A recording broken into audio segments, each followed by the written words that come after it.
ஓம் சாந்தி. 9/3/2026 திங்கட்கிழமை. வாணி தரும் வசந்தம். இனிமையான குழந்தைகளே, அனைவருக்கும் நன்மை செய்வது தந்தையின் பாகமாகும். அதே போன்று தந்தைக்கு சமமாக கல்யாணக்காரி ஆகுங்கள்.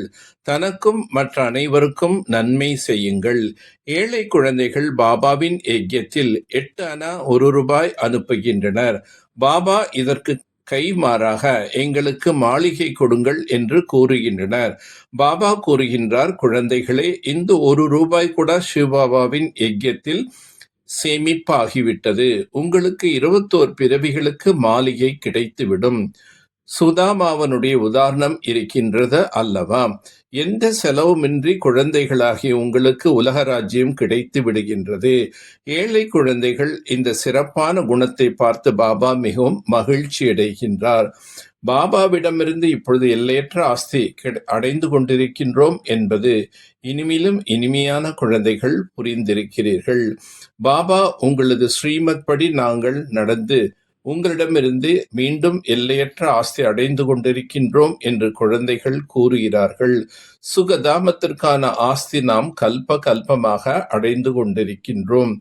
இது அழிவற்ற ஏற்கனவே உருவாக்கப்பட்ட விளையாட்டு என்று தந்தை புரிய வைத்திருக்கின்றார். நாடகத்தில் அதிக சுகம் இருக்கின்றது என்பதை அறிவீர்கள். கடைசி நாட்களில் ராவணன் மூலம் அதிக துக்கம் அடைகிறீர்கள். இப்பொழுது நாம் உலகத்திற்கே எஜமானர்களாக இருந்தோம் என்பதை அறிந்து கொண்டதால் உங்களது புத்தி நன்றாக உள்ளது. அதிக போதை என்பது ஏற்படுகின்றது. ஞான மார்க்கம் முற்றிலும் தனிப்பட்டது. தந்தை வந்து உங்களுடைய புத்தி என்ற பூட்டினை திறந்து விட்டார். ராவண ராஜ்யம் எப்பொழுது ஆரம்பம் ஆனதோ அப்பொழுது பத்தீத்தமாக ஆனோம் என்பதை புரிந்து கொள்வது கிடையாது. இந்த ஞானமே ஆதி சனாதன தேவி தேவதா தர்மத்தை சார்ந்தவர்களுக்காகத்தான். மனிதர்கள் தசரா போன்ற விழாக்களை கொண்டாடுகிறார்கள், ஆனால் எந்த ஞானமும் கிடையாது. தந்தை உங்களது புத்தி என்ற பையை நிரப்பிக் கொண்டிருக்கின்றார். ஞானம் மகிழ்ச்சியை கொடுக்கின்றது. உங்களிடத்தில் இப்பொழுது மகிழ்ச்சிக்கு அளவே கிடையாது. உங்களிடத்தில் மிகுந்த குஷி இருக்க வேண்டும். இப்பொழுது தனக்கும் மற்றவர்களுக்கும் நன்மை செய்ய வேண்டும். அனைவருக்கும் நன்மை செய்ய வேண்டும். முன்பு ஒருவருக்கொருவர் தீமைதான் செய்தீர்கள், ஏனெனில் அசுர வழியில் இருந்தீர்கள். இப்பொழுது நீங்கள் ஸ்ரீமத் படி நடந்து தனக்கும் நன்மை செய்து கொள்ள வேண்டும். யார் எந்த அளவுக்கு புத்திசாலிகளாக இருப்பார்களோ அந்த அளவுக்கு சேவை செய்ய வேண்டும் என்ற ஆர்வம் அவர்களுக்குள் இருக்கும். யார் செய்கின்றார்களோ அவர்கள் அதன் பலனை அடைகிறார்கள். சாபம் அல்லது கோபத்திற்குண்டான விஷயம் எதுவும் கிடையாது. பாபா வந்திருக்கின்றார். அவர் வாழ்க்கையை வைரம் போன்று எவ்வாறு ஆக்குகின்றார் என்பதனை புரிய வைக்க வேண்டும். கடைசியில் உலகம் அதிக குழப்பங்கள் ஏற்படும் என்பதனை அறிவீர்கள். யுத்தம் ஒருபொழுதும் முடிவடைந்து விடாது. எங்காவது ஏற்பட்டு கொண்டுதான் இருக்கிறது.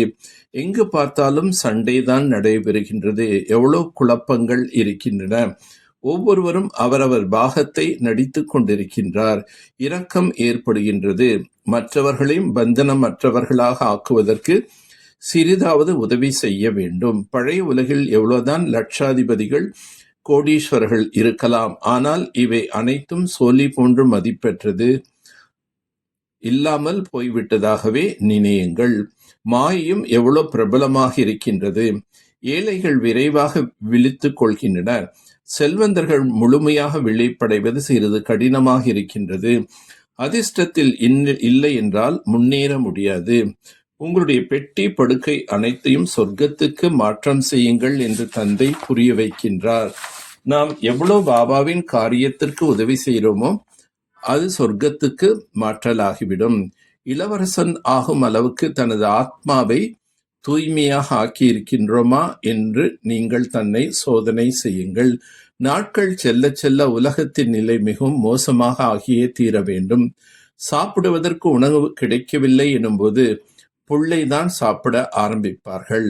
உலகம் முற்றிலும் கெட்டு போய்விட்டது. சதா அளவற்ற குஷியுடன் இருப்பதற்காக எல்லையற்ற ஞானத்தை புத்தியில் வைத்துக் கொள்ள வேண்டும். ஞான ரத்தலங்களால் தனது புத்தி என்ற பையை நிறைத்து தனக்கும் மற்ற அனைவருக்கும் நன்மை செய்ய வேண்டும். ஞானத்தில் மிக மிக புத்திசாலிகளாக ஆக வேண்டும். எதிர்கால 21 பிறவிகளுக்கு ராஜபாக்கியத்தின் அதிகாரம் அடைவதற்கு தனது பெட்டி படுக்கை அனைத்தையும் டிரான்ஸ்பர் செய்துவிட வேண்டும். இந்த சீச்சி உலகிலிருந்து விடுபடுவதற்கான யுக்தி உருவாக்க வேண்டும். ஒரு தந்தையின் அன்பில் மூழ்கி சதா முன்னேறும் கலையை அனுபவம் செய்யும் வெற்றி மூர்த்தி ஆக. தன்னிலும் சேவையிலும் முன்னேற வெற்றி பெற்ற முக்கிய ஆதாரம் ஒரு தந்தை மீதான ஆணித்தரமான அன்பு. தந்தையின்றி வேறொன்றும் தென்படக்கூடாது. எண்ணத்திலும் சொல்லிலும் செயலிலும் தந்தையின் துணை அப்படி அன்பில் தோய்ந்து ஆத்மாவின் ஒவ்வொரு செயலும் ஒரு சொல்லும் பிற ஆத்மாவையும் அன்பில் இணைத்துவிடும்.